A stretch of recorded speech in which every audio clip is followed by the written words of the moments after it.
If you enjoyed this podcast, please consider liking, sharing, and subscribing to the channel. The Discovery. At 5:52 a.m. on December 26, 1996, Patsy Ramsey called 911 after finding what she described as a ransom note on her kitchen staircase. The note demanded exactly $118,000 for her daughter's safe return. What made this demand so strange? John Ramsey had received a bonus of precisely $118,117.50 just months earlier. The kidnapper somehow knew this very specific amount, down to the thousands. The note itself broke every rule of typical ransom demands. Most kidnappers keep their messages short and simple. This one stretched across 3 handwritten pages with 376 words. It mixed business-like language with phrases that sounded like movie dialogue.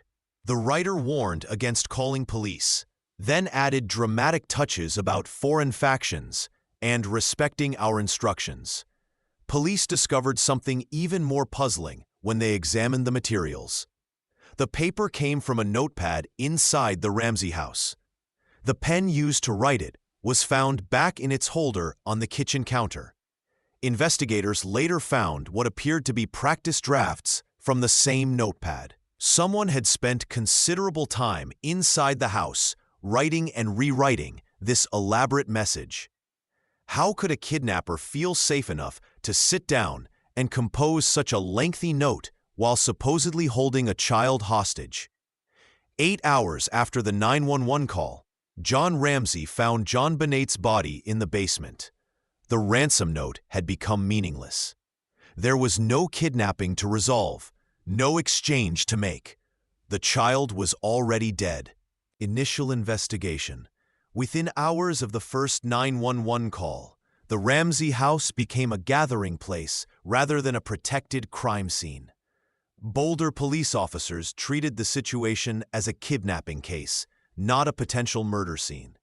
This meant friends, family, and clergy members moved freely through the home, while officers focused primarily on the ransom note and coordinating with potential kidnappers. The basement remained largely unsearched and unguarded for most of the day.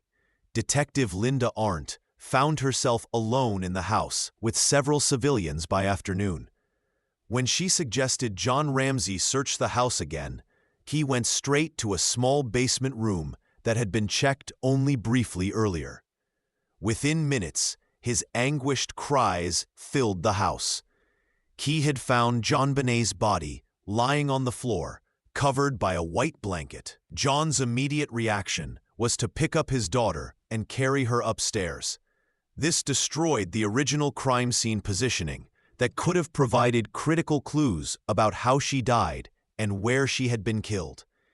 The exact placement of items around the body, potential evidence on the floor, and the specific way she had been left were all lost forever.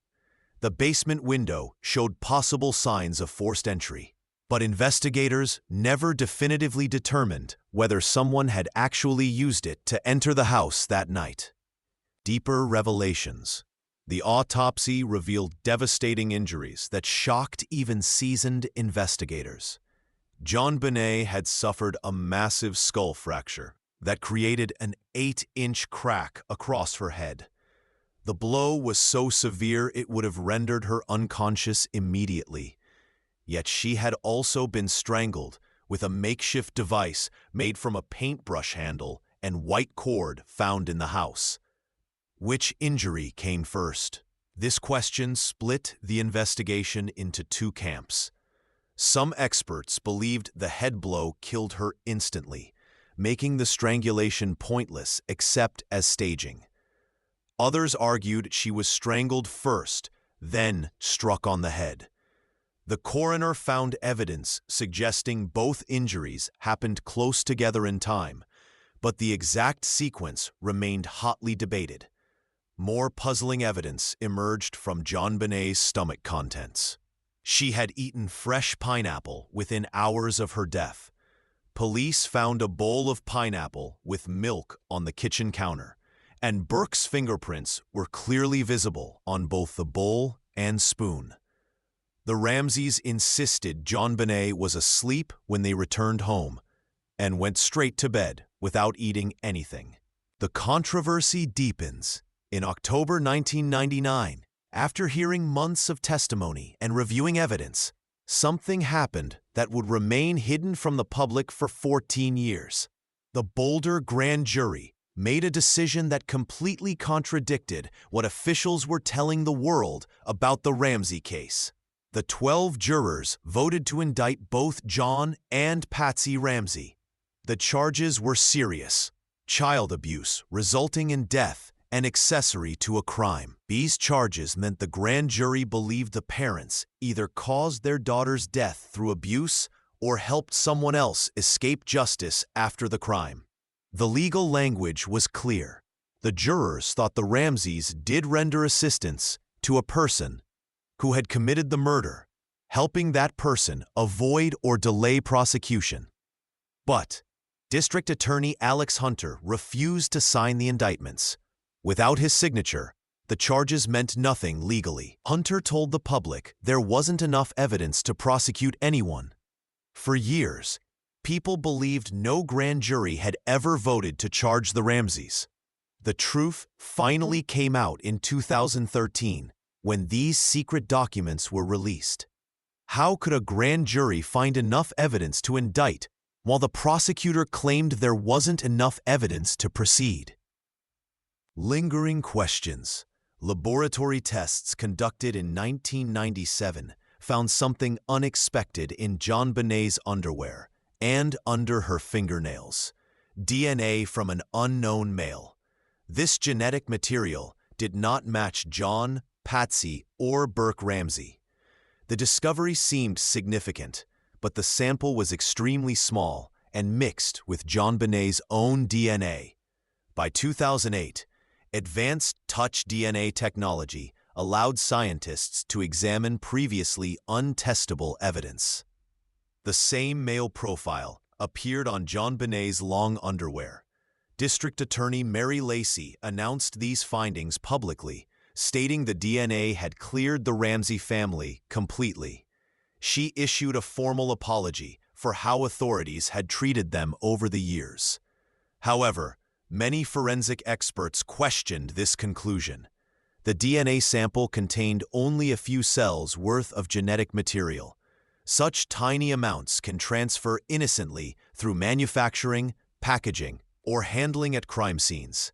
The profile has never matched anyone in the National DNA Database after more than 20 years of searching. Critics warned against reading too much into minimal genetic traces. Later analysis revealed the sample contained mixtures and degraded material, making interpretation even more complex. What seemed like definitive proof became another disputed piece of evidence in an already complicated case. Current status. In 2024, something shifted in the JonBenét Ramsey case that gave investigators new reasons to be hopeful. Boulder police announced they had formed a fresh cold case review team working with state and federal partners. This team planned to use modern forensic tools that did not exist when JonBenét died in 1996.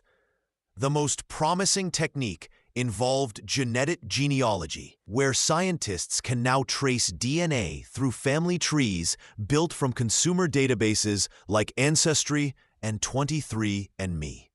This new method had already solved dozens of other cold cases across America. Investigators take DNA evidence from crime scenes and compare it to millions of people who voluntarily submitted their genetic information online. When they find distant relatives, they build family trees that gradually narrow down to possible suspects. The Golden State Killer case proved how powerful this approach could be. But JonBenét's case presented unique challenges. The original DNA evidence might be contaminated from the compromised crime scene. John Ramsey met with investigators recently and expressed cautious optimism about these new techniques. Meanwhile, fresh documentaries and public campaigns continued pressuring authorities to act. The case now sits at a crossroads where cutting-edge science might finally identify the killer, or create even more questions if the results prove inconclusive.